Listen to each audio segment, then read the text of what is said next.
Hola, si sos fanático de los Ferrero Rocher, haz esta receta. Vas a procesar 200 gramos de obleas. Yo hice las que tienen relleno de chocolate, pero puede ser cualquier otro sabor. Una vez que está todo triturado, le vas a agregar 2 cucharadas de Nutella.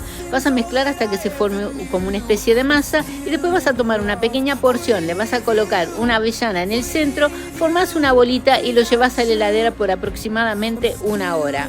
Mientras tanto vas a derretir un poco de chocolate y le vas a agregar una cucharada de avellanas picadas. Lo vas a mezclar, bañás a las bolitas por el chocolate, la dejás secar y listo. Tu Ferrero Rocher caseros por un valor considerablemente menos. A mí me salieron 18 con esta receta, así que probalos que son riquísimas.